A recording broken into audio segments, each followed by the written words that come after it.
dear, we're making more progress now, yes, dear, we're making more progress now, yes, dear, we're making more progress now, still have a long way to go. They promised to bring us more revenue and quality, promised to bring us more revenue and quality, promised to bring us more revenue and quality. Instead is now on its way.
Hello everybody, this is Brian O'Haron back here at Charter Communications on a very beautiful day in Winston, Connecticut. Thank you for joining me. I'm going to start right away with the agenda. The first thing we'll do is we'll have a few comments, not too many. Notices, a lot of notices because it's been a very busy week, and next week's going to be a jam-packed week in Winston with all kinds of things going on, so I'll talk to you about that, business things, not social events. I'll talk about planning and zoning. That tends to be the issue for the next few weeks, and then after that it probably died down a bit, but a lot went on in planning and zoning with the Aurora Estates this week. Some of this is going to be heavy stuff because they're making some tough decisions now. Not everybody agrees with these decisions. Most people do, but what I would call a minority, a select minority of people don't agree with these decisions. But today I'm going to have for support all the businessmen, friends of my great-grandfather here in back of me to help support me and give me the intestinal fortitude that I need to get through this difficult meeting tonight. There'll be a financial update, which will be short. Basically, just going to remind you of the budget number just before you go to budget town meeting on Monday evening. Last week I was so tied up with all the things that I had to talk about, I didn't get a chance to talk about the town manager report, the non-decision part of it. We did talk about the decisions made on behalf of the town manager by the selectmen, but I wanted to update you on the report this week because there are a couple interesting things in there. Then I'm going to talk a bit, if I get the time, on how to get things done. We talked about that a bit before the election and a little after the election, and now the selectmen are making some pretty tough business-like decisions that have to be made and they have to be adhered to. And I want to talk a couple of things about that this evening if I get there. And then if there's enough time left, I'll read the 2006 green papers that I sent to the selectmen in 2006 about these developments and about this about the revenue possibilities that we have with there and how to handle the revenue once we get it. I also had some information about costs. So that's kind of what we're going to talk about tonight. And the first thing I want to start out with are the comments. I mentioned it last week. This week we got a nice picture for you to see. But on Friday, May 2nd, 2008, which is tomorrow night at 7 p.m., the Val Ramos Flamenco Duo will perform in the auditorium in Founders Hall at Northwestern Connecticut Community College. That's like a bit of a tongue twister for me, but I made it through it this time. NWCC in Winston, Connecticut. The free concert is open to the public. There will be a silent auction to benefit the Dominican Literacy Project from 6 to 9 p.m. So the concert itself from 7 to 8 or so is free. There's going to be this silent auction. I saw people bring things in there today and yesterday and for the silent auction. Various people are donating things to that.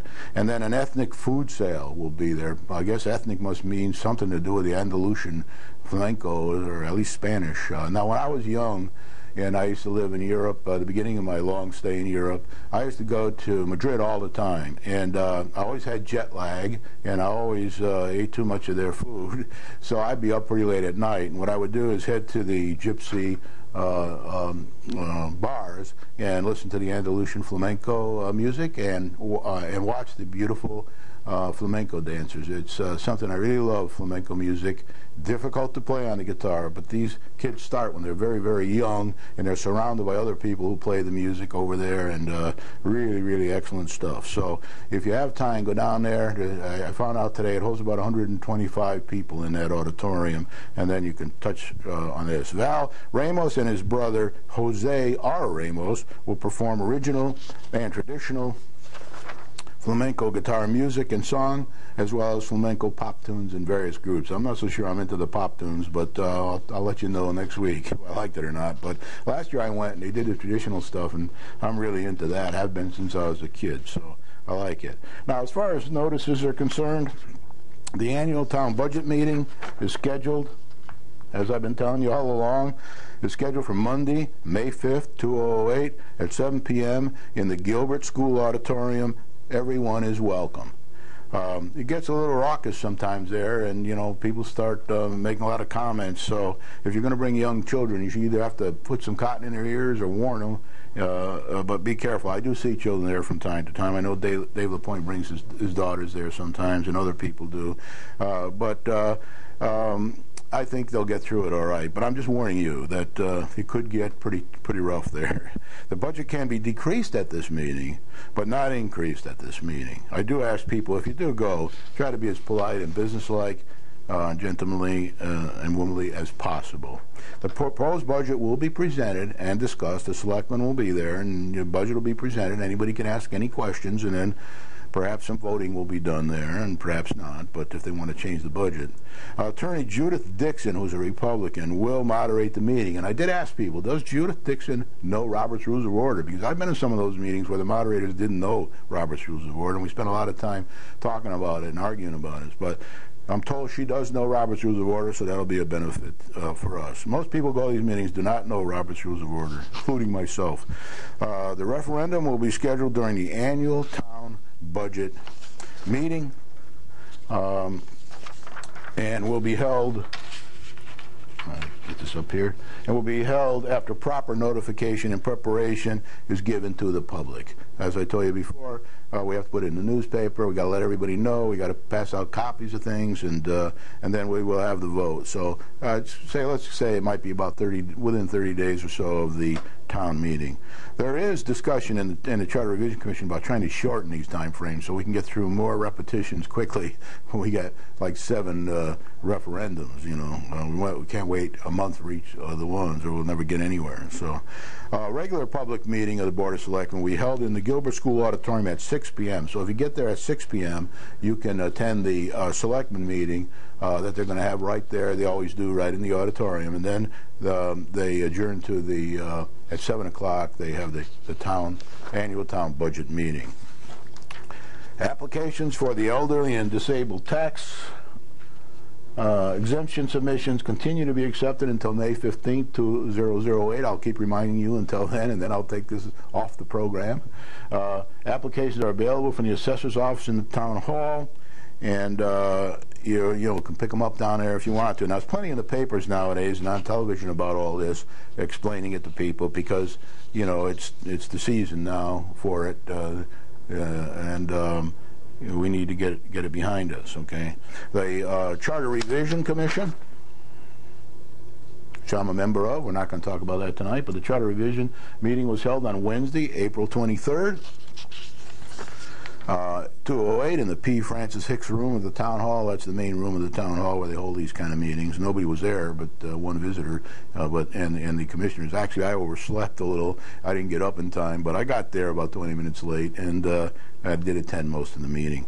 It's very unusual for me. I'm usually the first one there, but I don't know what happened.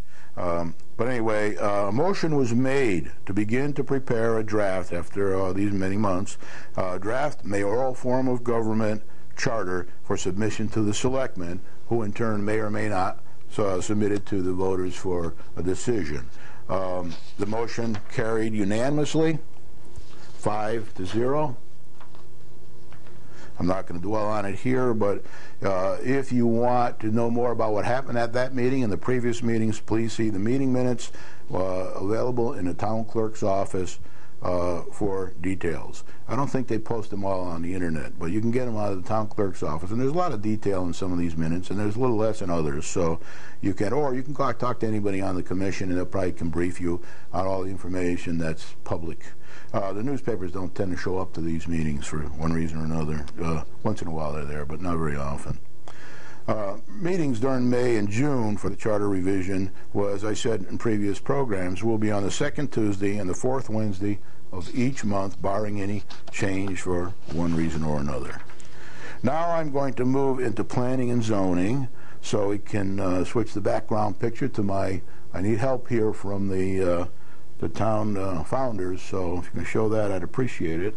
But I'm going to now talk about planning and zoning, because a lot happened in planning and zoning this week, and I would like you to be aware of all this. And it's kind of hard to attend the meetings or even watch them all on television. So this is an attempt to bring you up to date on what I think is a critical path for bringing revenue into this town and getting us our balance between revenue and spending over the years, and so that we can do a lot of these things we want to do and get our town to be up to date and profitable. So the final Aurora Estates public hearing, that's the 300 condos down by the corner of Mountain Road and Route 8, the old Route 8 to Torrington. I can never remember the numbers on these. Since I was a kid, I've had a problem remembering the numbers on some of these old roads. But that was held on Monday, April 28, 2008, and that was televised. Somebody took movies of it and put it on television. So you can see it. It's repeated quite a bit on Channel 13 and Channel 15.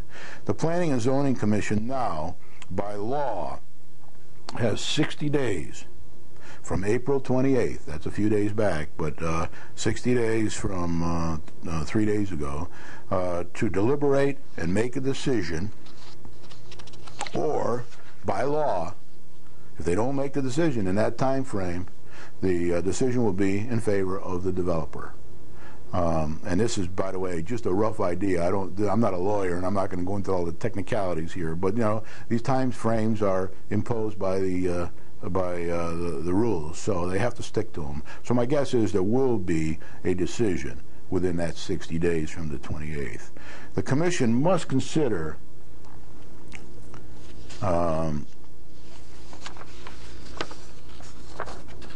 I guess I forgot to put that up for you. I'll do that now. The Commission must consider the expert testimony. In these laws, expert testimony is critical. So what happens is the Planning and Zoning has the public hearing. Everybody gets to put input in. Most of it is irrelevant, but everybody gets to have their say. And some of it does shape the decision, and most of it doesn't. But the Commission must consider the expert testimony, the town regulations, state statutes, the best interests of the town, and follow the law impartially when making their decision. So that is what helps us, we the citizens of the town.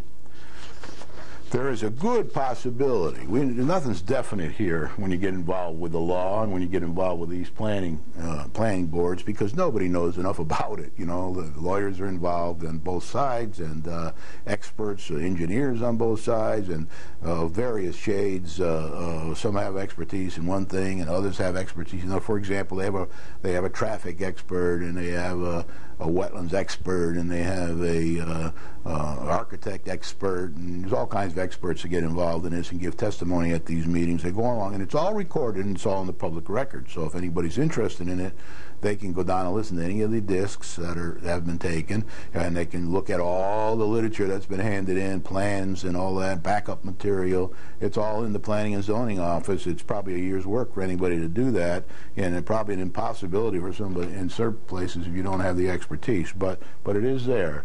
And all that will be used should there be an appeal by, say we turn it down and the developer appeals, or the developer appeals some of the conditions we put on it when we accept it, then all that information goes up to the next level to the courts, and that all has to be resolved. So, and that takes a long time. So it's very good. But there is a good possibility, but not a certainty, that the decision could be favorable, as the vote must be to approve if the applicant meets the regulations. If this applicant meets the regulations, then it must be approved, or there has to be some pretty good reason why, which I'll say in a minute.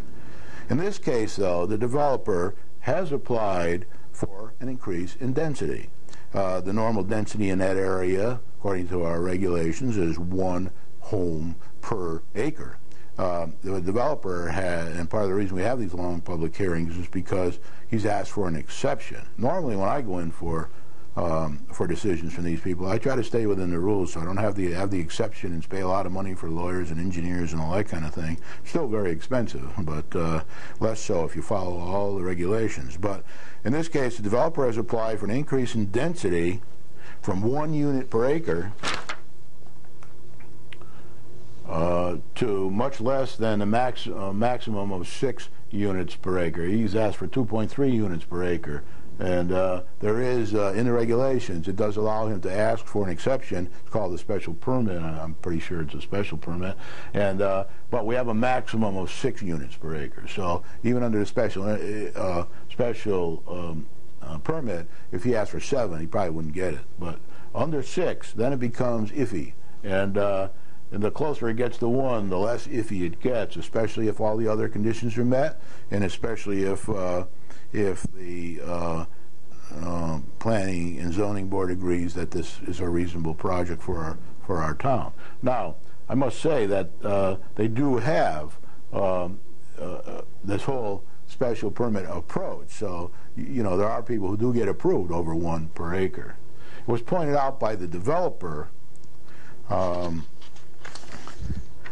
that previous Planning and Zoning Town Commission has granted more than a 2.3 units per acre in the past, and that's at Clockmaker's Hill. Matter of fact, I think it's up pretty close to 6 per acre, but I'm not positive. But it's much higher than 2.3. The last time that this was submitted, when it was denied once before. It was higher. It was like 3.5 or 3.6 units per acre, and it might even have other problems with the conditions. But it was refused. Developer went away for quite a long period of time, and then came back with this a few months ago and submitted a new application with this one in, and he's changed the configuration quite a bit. If this is denied, the record would need to contain significant evidence in the form of expert testimony to support the denial, as far as the town is concerned. So it's not just easily denied. There has to be a real good reason to deny it based on expert. It can't be on a whim. It has to be based on expert testimony that a developer has paid an awful lot of money to introduce into this town. The applicant, the developer, has the burden of proof to show compliance with regulations. So there's a burden of proof on him, and he thinks he's met that. The one exception he still thinks he has, of course, is the density issue. That has to be resolved. And there are sometimes in certain cases, if we've allowed it in the past a few times, then it's a little bit advantageous to the developer because we've already set precedent, and then he would say, well, why are you treating me differently than you treated those people? And there's probably good reason for it, or there isn't good reason for it, one way or the other. So that will be looked at.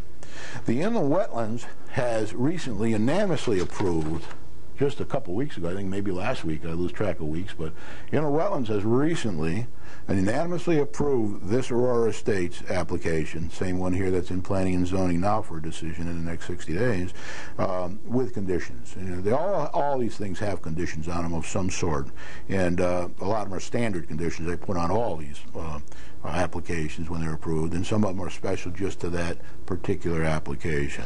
And that means once they approve it with conditions, then the developer has to meet those conditions. He has to do whatever it says, providing he agrees, or he can contest them in court. I guess maybe even contest them a little bit with the inland wetlands or the planning and zoning, but if not, then he has to go the next level up to court. That costs money and takes a lot of time for both the town and the developer, so it's not really what anybody really wants to do.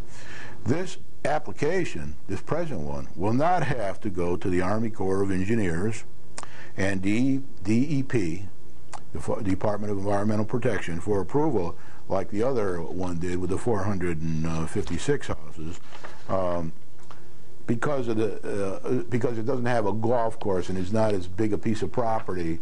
Instead of 500 acres, it's, I don't know, 150 acres, or maybe a little less than that even.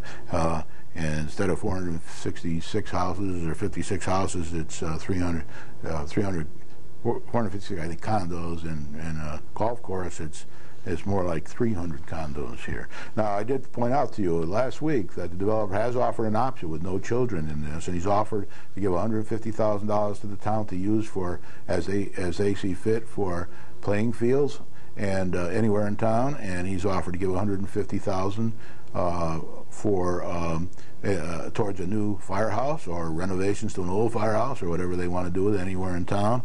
And there was some talk about whether that was legal or not, and the developer put in a lot of evidence that it perhaps is legal and it's not shouldn't be a problem. It happens all the time in various circumstances around the United States. So there shouldn't be any problem there, and it'd be a benefit to the town. And because there are no children in there, and they're not held up with the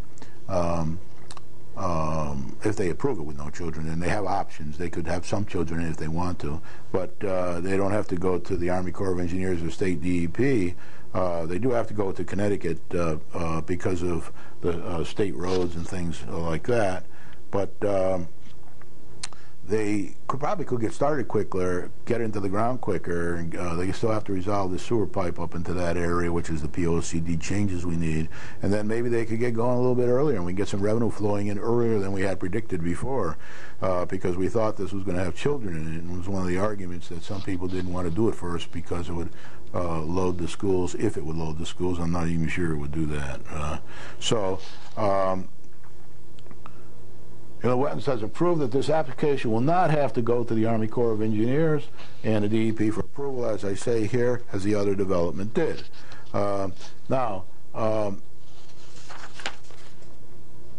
Because of the state roads involved around that area, most of them are state roads down there, there will have to be a traffic study, will have to be approved by the state. And I don't know what else has to happen there, but there might be some other state approvals that are needed. But they're relatively, for example, if you want to put a traffic light up on a state road, you need approval to do that. And for example, this planning and zoning approval might say, subject to having a traffic light agreed by the state for such and such corner. It's those kind of things get done.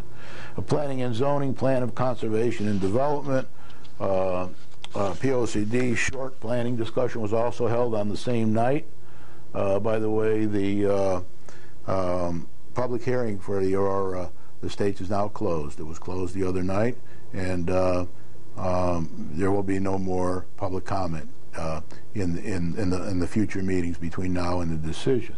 But after they were done with that, they went on to their normal agenda, and a short planning discussion was held about the POCD, and the Commission will now review information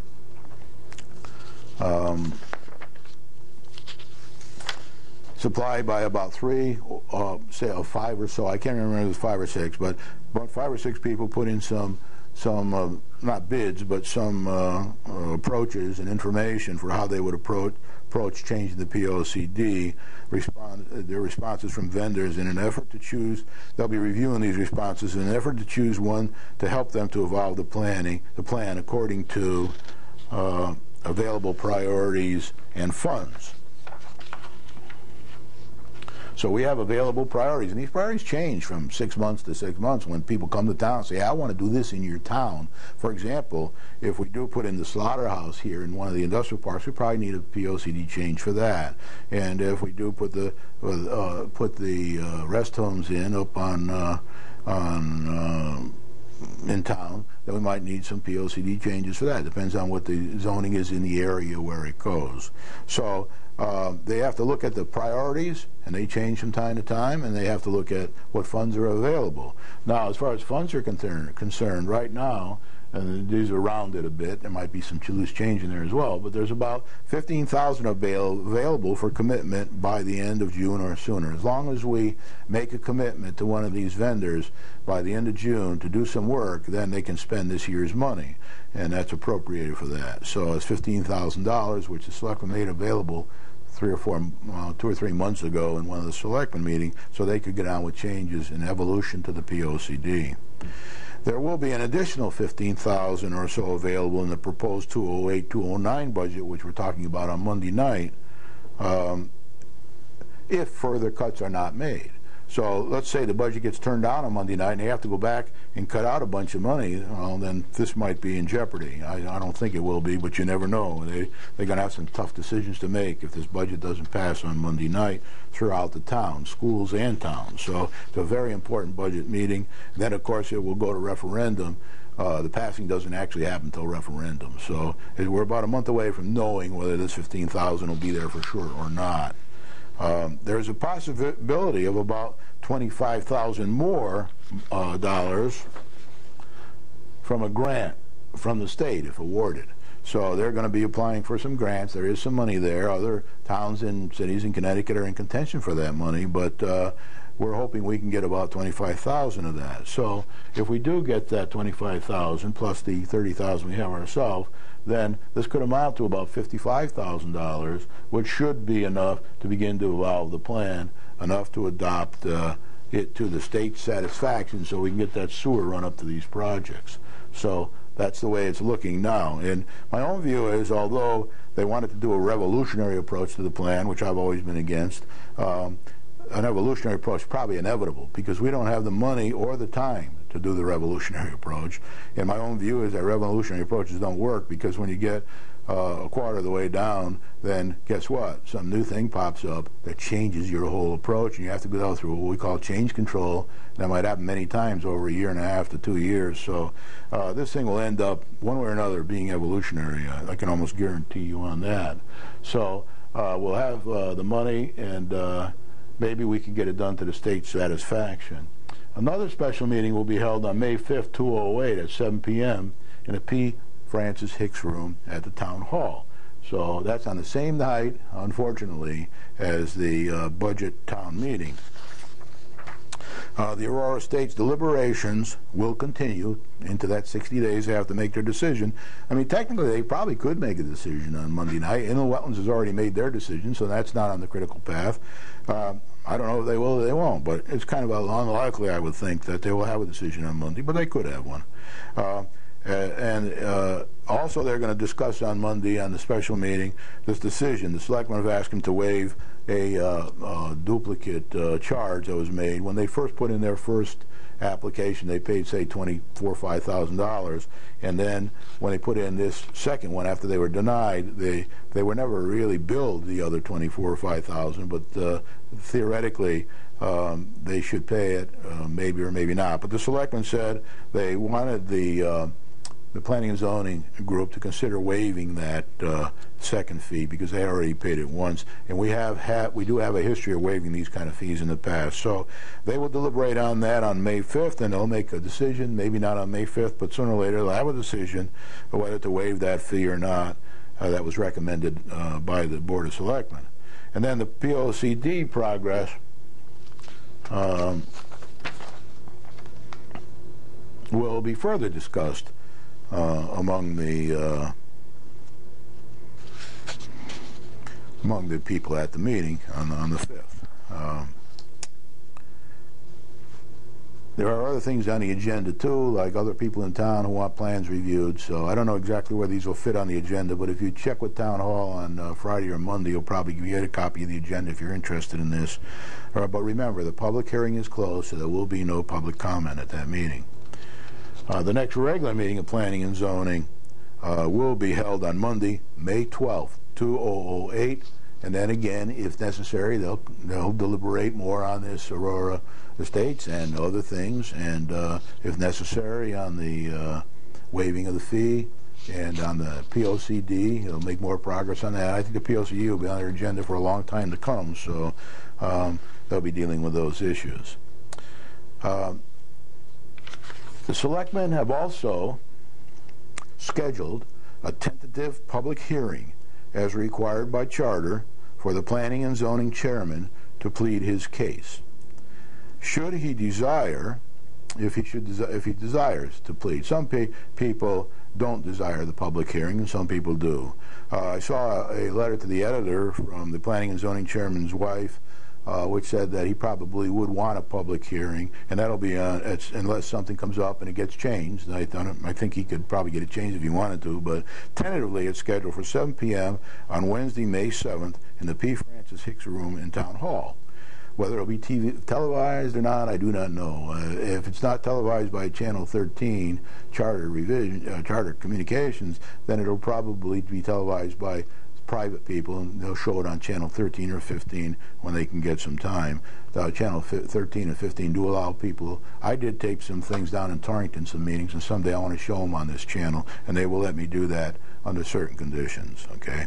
Now, if you want to attend that meeting next Wednesday, you better get there early if you want a seat, because the place only holds about 82 people. I'm sure the fire marshal will probably be there to make sure we don't have more than that in there, and that'll be tough to get in if once it gets full. I probably won't attend that meeting myself to allow room for one more person who wants to attend. So it's not as important for me to attend as it is for other people who want to attend. So I've made up my mind finally on that. We'll see. Or I might go, and then if it isn't full, sit there. If it is full, let somebody else have the seat. Please be on your best behavior. We did have a couple meetings here on this issue, and some of the people in the crowd I didn't think were on their best behavior, and luckily there were no children there, but sometimes there are children there. So what I say is, when you go to these meetings, try to be professional, try to be adult, and try not to do any catcalling or anything like that, and be aware that other people, some might be offended by that, what you say. So try not to say it, and children may be viewing. If it's televised, and people in homes might have their children watching this, or the children might inadvertently see it. So try to behave there if you can.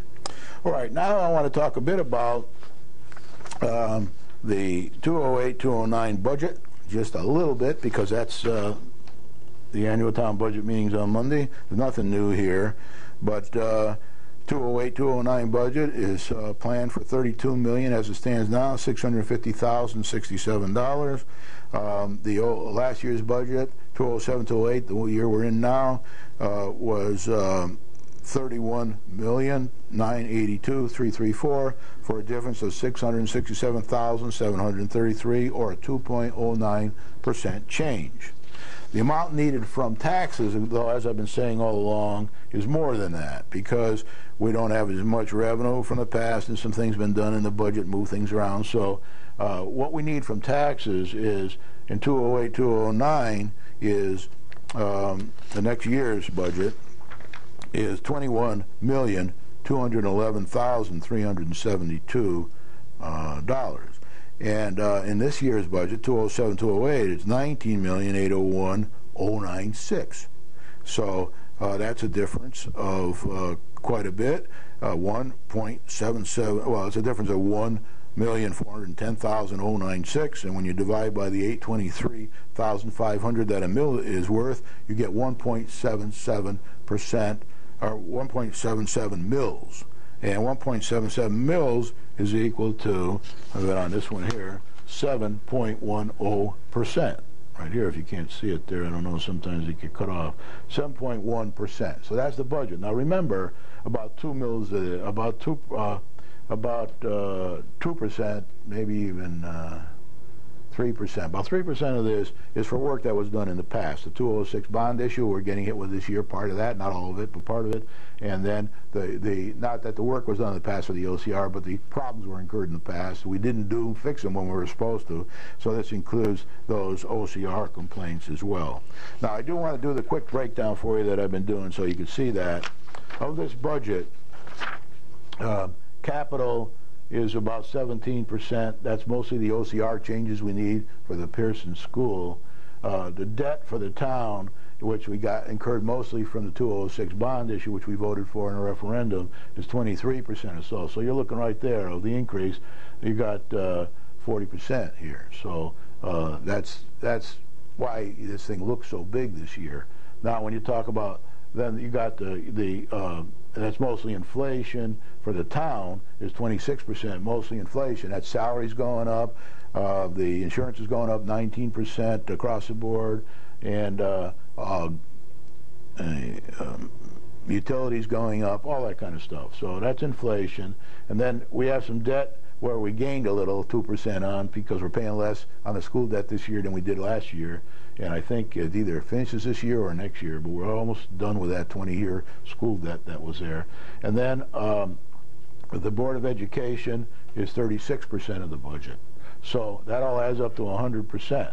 So I did the figures to show you that about 4.54% of this 7.10% is for this year's budget. And inflation this year, the last 3 months, has, and I haven't got April's yet, but it's been about 4.10% average for the last 3 months, and pretty high inflation right now, as you all know, as you fill your gas tanks and buy your food from the stores. There's all kinds of things going on here as far as inflation is concerned.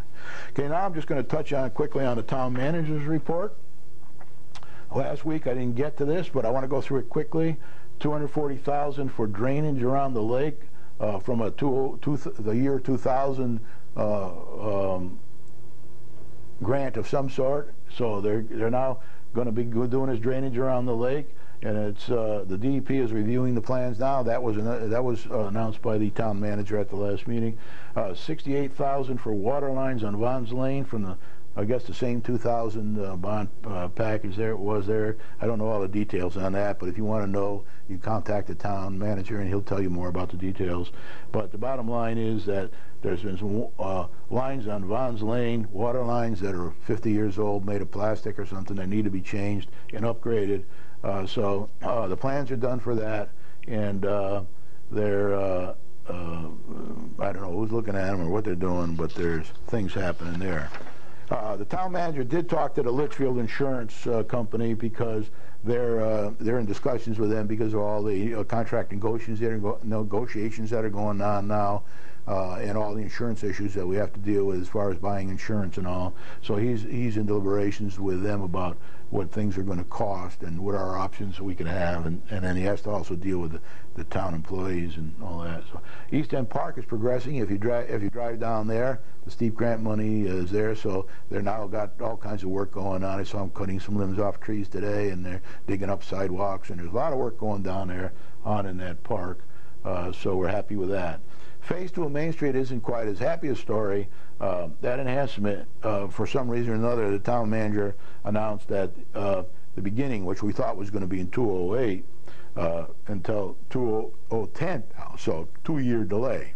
Now, there's some reason for that I don't know, but the town manager is now in there trying to resolve that and pull it back a year, maybe more, maybe less, but he's working on it, and he's trying to resolve that. Now, last week I mentioned that there were some sidewalks on Main Street that were tipsy-turvy and topsy-turvy, and one of the people there actually went out and painted red on all the cracks because somebody tripped and fell on one of the cracks last week, or the week before, I don't know which, but Well, this was going to cover that. So the quicker we can do this second phase of the Main Street project, the quicker we can fix all those sidewalks, because they're part of this bond package or this grant. So it'd be to our advantage not to have those sidewalks in that situation for another 2 years. But anyway, the town manager is working on that.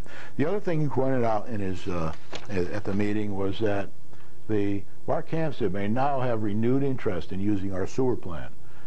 It's very complex. We have to go now and check and see how much capacity we have, and if these developments get in, what'll be left, and if we get the other development on Spencer Street for the assisted living, what'll be left after that, and there's other things that have gone on and gone in town, so it has to be looked at again, and it will be. So I'm very happy with that. Okay, now CLMP, the energy audit is still progressing. Best he could do this week was say it's progressing, it's going in the right direction, and that's about all he said at the last meeting when he talked about this last week. So that's where we stand. It was all very positive, and as I said once before, he's doing a great job. Now, the next thing I want to do is I'm going to talk a little bit about getting things done. And prior to the election, and even after the election, I gave him many, many techniques that I've learned over the years about getting things done. So I'm going to talk about 2 of them tonight because the timing is kind of right, and I want to just give you my opinions on these things. You read a lot in the newspapers. A lot of it isn't fact. There is a lot of fact involved that people don't like to discuss in the newspapers. It's not healthy for anybody to discuss it. So how that will get out or not, maybe some of it will never get out. But basically, no things are done willy-nilly here. These managers are doing a good job. They're just what we need. They're good businessmen. They're making good basic decisions, and they're making tough decisions and hard decisions that don't always make them popular. But I want to thank particularly the mayor, because he was working tirelessly, probably, I don't know, 14, 15 hours a day. He goes to every single meeting, and he stays there till almost the end, 11, 11:30 at night sometimes, 10, 10:30. And what he's doing when he goes to the meeting is trying to learn how the town operates as fast as he can, and he's trying to learn to see how things work, and he's also seeing things. He's sizing up people. I mean, that's what you do. You don't go to meetings to intimidate people, and to bully people. You go to meetings to understand what the issues are, like when I go, and you go to the meeting to see, what you think, and how could it be improved, and how can you help the people, So that's what happens. And all the other selectmen are the same way. They're liaisons to these groups. The Republicans have some of the toughest liaison assignments, and where most of the decisions need to be made, and most of the responsibility is for getting this revenue into town and keeping our expenses under control. So I want to say now that I'm going to talk a little about getting things done. I've mentioned many times on this program that people keep saying, well, the minority says, well, if you tell us in advance who's going to be up for appointment on any of these boards and commissions. Remember, I told you once before, these board and commissions are very important in this town because they really run the town in a lot of ways. A lot of important decisions are made, policy type and implementation decisions are made in these boards and commissions. And so in conjunction with the management in the town, this is very critical stuff. So we keep getting people say, well, you bring up, you want to reappoint somebody's dropping off, and we didn't know about it. Well, what I did this week is I went down to the town hall, and I got the report from the town manager's secretary. This is all the commissions in town in this report. I can't go through it all here, but it tells you everybody who's on a commission, how long they've been on there, how long they're supposed to be on there, and when their assignment is up, and things like that. So you can all get this from the town manager's secretary. Now, what I would suggest is that one of the two of the minority selectmen, whichever one's the least busy, actually does that every month or so, and it gets to understand it like the back of their hand, and then has this little paper in their pocket. Now, the other thing you could do is if they're too busy to do it, and they do plead that they're too busy sometimes, then maybe somebody on a Democratic town committee, there's like a 36 or 7 or 8 person Democratic town committee. One of them could do all the work for them and present them with the bottom line once a week or once every other week or once a month. So the Democratic town committee can play a much bigger role in supporting their Democratic selectmen than perhaps they are right now. So I plead to you, I always plead to the Democratic Town Committee to please come forward during these elections with businessmen to run for office.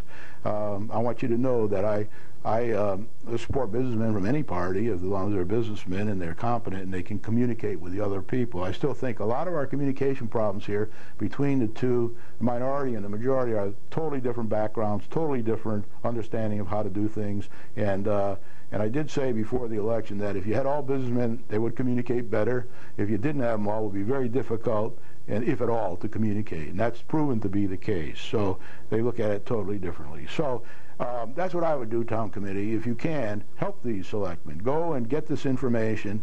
Assign somebody on a Town Committee to help prepare them for these meetings. And you might have 10 people on a Town Committee helping them, each one preparing for a different subject.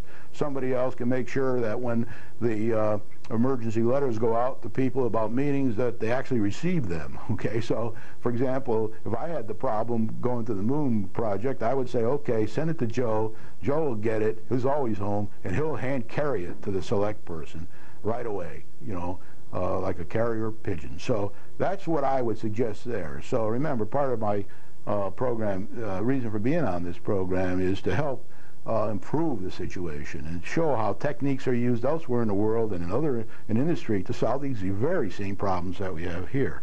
Now I'm going to talk about using reverse psychology.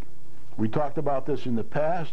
I once told you that I took a job at a very young age with a big job with a company called Univac, which is now Unisys, after it merged with other company, and I got it just before Christmas, a big director's job. I was probably 27 years old, and I flew over from England. I took the job, and the first thing they said to me is, Brian, you're going to have to go out to Phoenix, Arizona, and close down a software development operation we have in Phoenix, Arizona. And it was like 3 weeks before Christmas. And I said, do I have to go out there 3 weeks before Christmas and close down this development facility? And they said, yes, you must do it, for two reasons. The fiscal year starts in January, and we have no money in for that facility. We had to cut the budget. There's no money for that facility.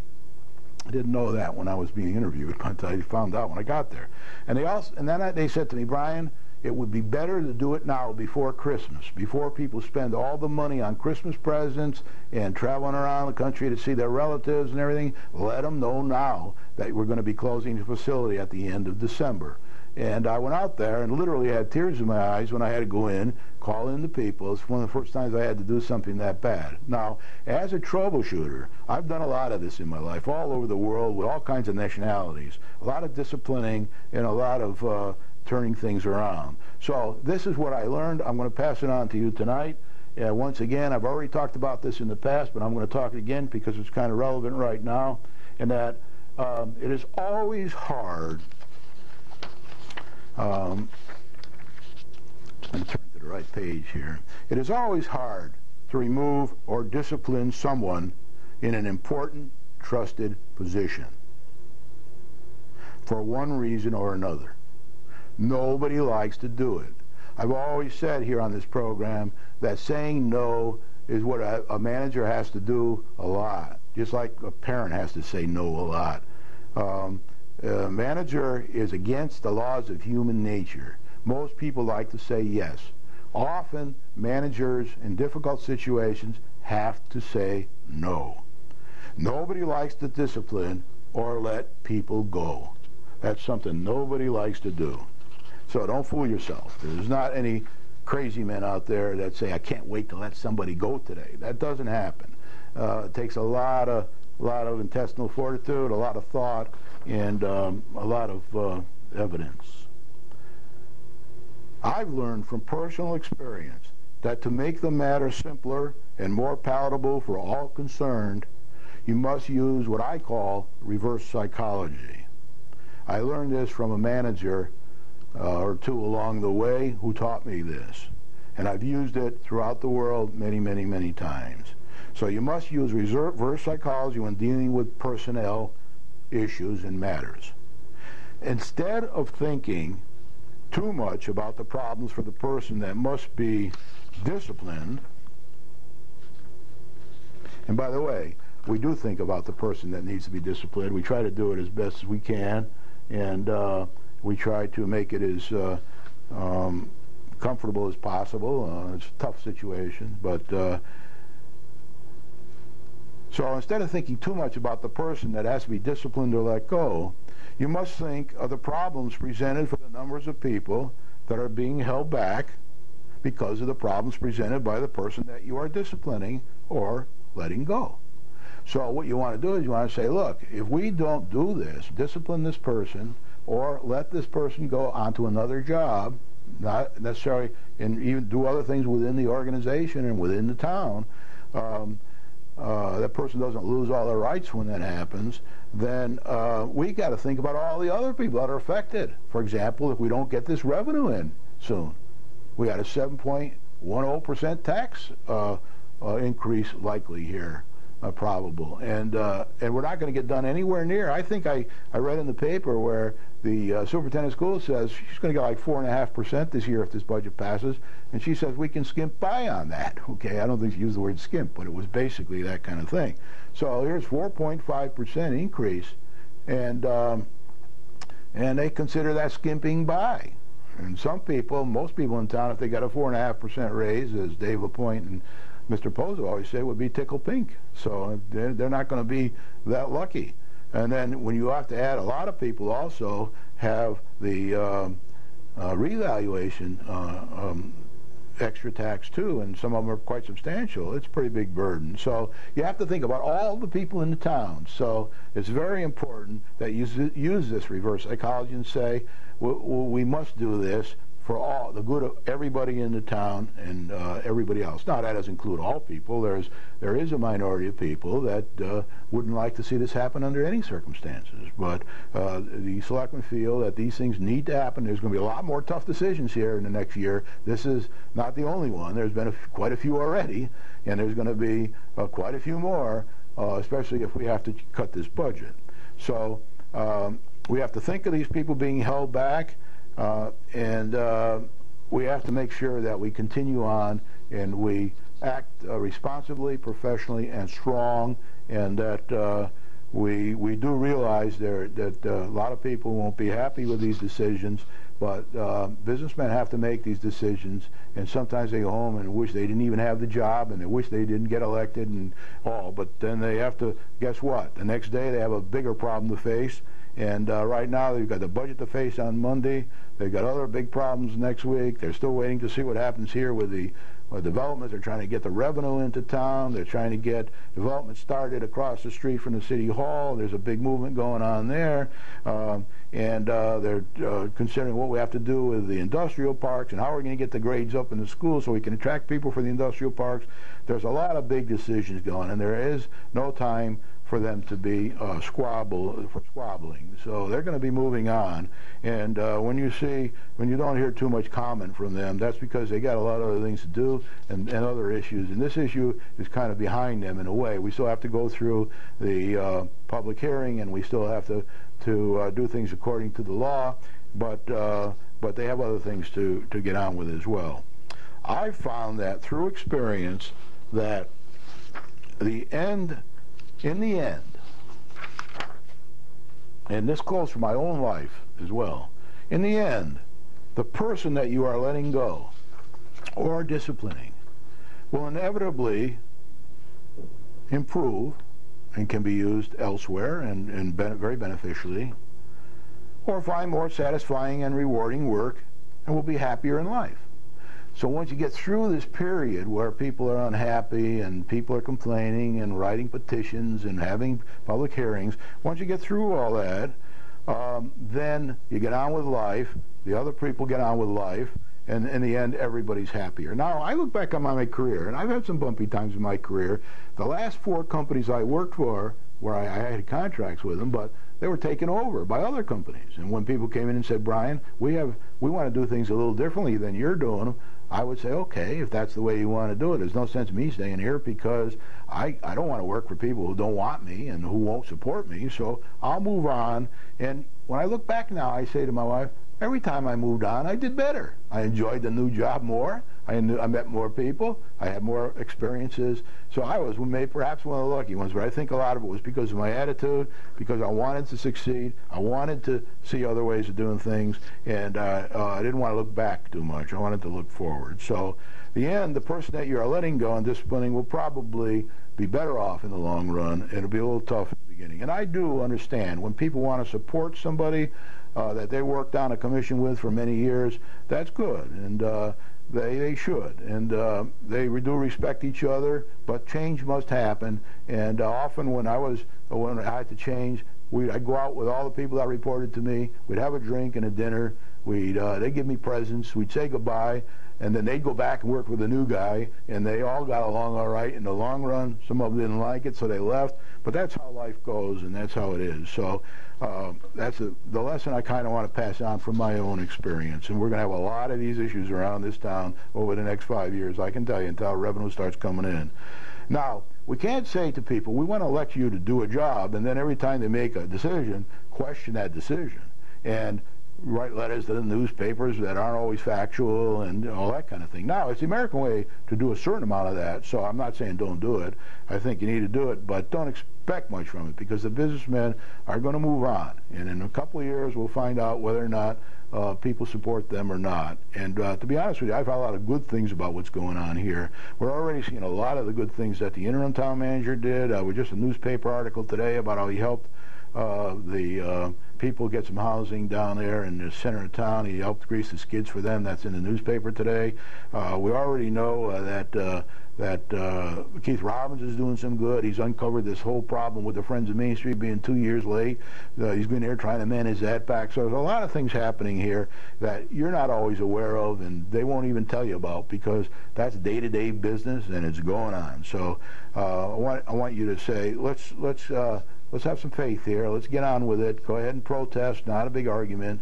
I would make it as peaceful and as professional as possible if it were me. But I've also found through experience, in the case of land use boards, one individual, and that isn't just land use boards, it's selectmen, it's any person in a responsible position, a CEO, a COO, or anything. In the case of land use boards, one individual can affect the lives of thousands of people. We have 10,000 people in this town, plus a lot of people dependent on those 10,000 people. So it mounts up, and they affect the lives of people for a long time to come, sometimes for the better and sometimes not for the better. So in any case, action must be taken. When you do this, it must be taken in a timely manner. Time is money here in this town, and it's the essence of everything, and we must take these decisions in a timely manner, get on to the next set of decisions, and resolve these budget issues, and then get on to the next set of decisions, and begin to prepare for next year's budget so it doesn't come in at 7%. That preparation needs to start right now. We're talking to unions and talking to insurance companies and all that kind of stuff, and I'm sure they're going to be doing that. And all this work must be done. I don't think anybody would argue. This must be done in a manner prescribed by law. So with that, I say thank you very much. I hope this has been a tough love here. I have my businessmen back who I'm sure had to make bigger decisions than this in those days. So let's help these managers. Let's back them. And then in 2 years, you can judge or not whether you want to re-elect them or not. My view will be you'll be very happy with the progress we make here. And I hope that next year that we can get a couple more businessmen on this board to help share the pain. Thank you very much, and good night.